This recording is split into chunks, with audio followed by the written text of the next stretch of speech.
the Ramshackle History Hour. I am your host, Chainmail Cowboy. Anyway, I don't think it's fair to include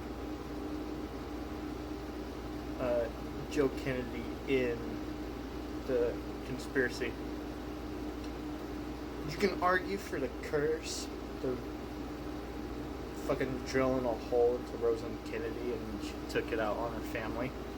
But the CIA thing, I don't think Joe's a part of that.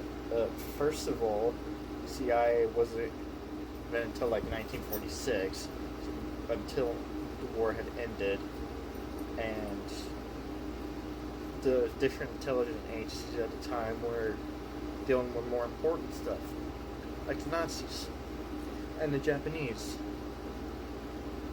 and the Italians. So the Italians were largely out of the war at this point.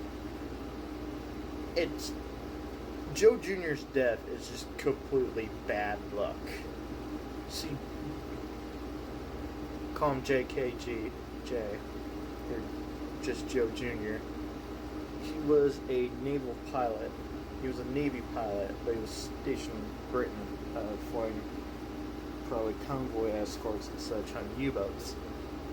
By 1944, it was safe to say everybody was sick of U-boats, and so they started trying. So they've been trying to destroy their U-boat pens. There was one specific U-boat pen, probably in like northern France or so, that was like, you know, Germans, they just love building ridiculous concrete constructs. This freaking U-boat pen, that's what a U-boat is called, was so OP that conventional bombings weren't enough. So Army Air Corps and the Navy got together in Operation Aphrodite, which is the overall thing. Anvil was the smaller Navy part of it that Joe Jr. was a part of.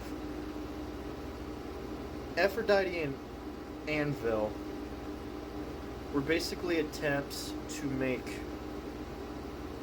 a American heavy bomber like a B-17 or a B-24 into an unmanned suicide drone. And so what they did with Joe,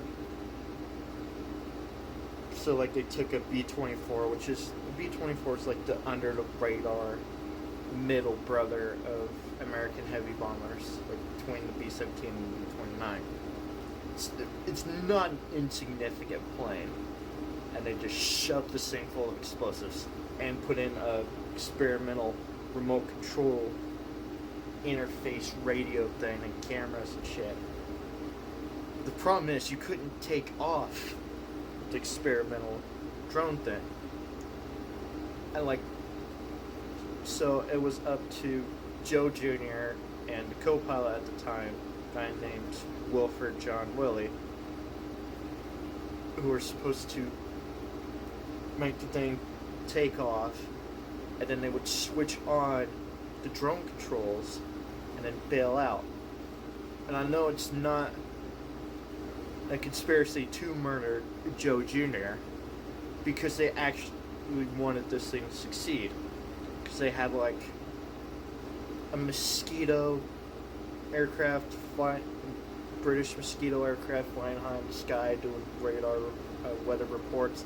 They had P-38s flying out ahead for reconnaissance. There was a whole squad of P-51s for escort. They had 2 or 3 other bomber aircraft, one of which was doing the controlling for the giant flying bomb that Joe was in. So it's like it's fairly obvious they wanted this to succeed.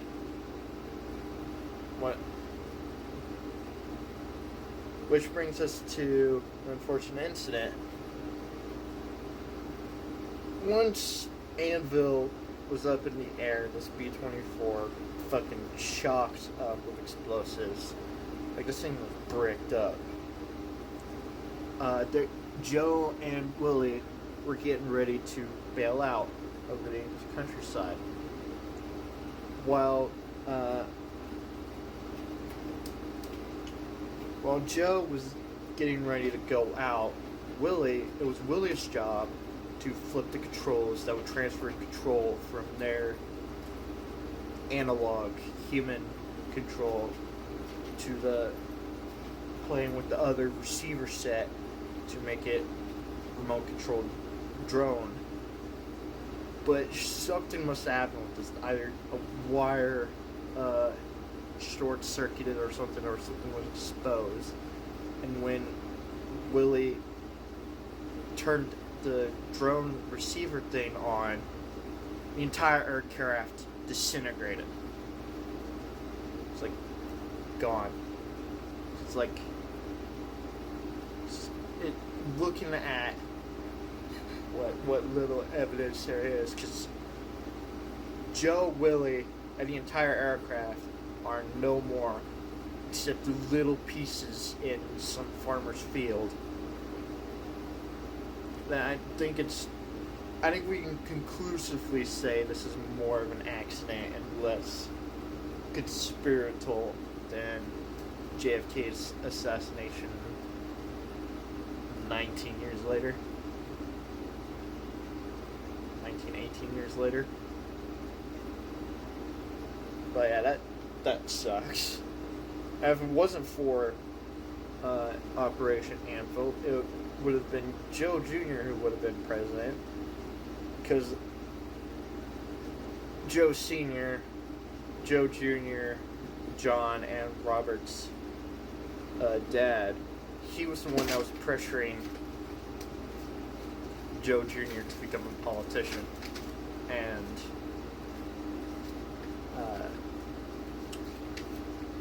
Operation Aphrodite / Angel kind of cut that short in a big way. And before you ask, what about the U-boat pad? It was captured by Allied ground forces like 2 or 3 weeks later, so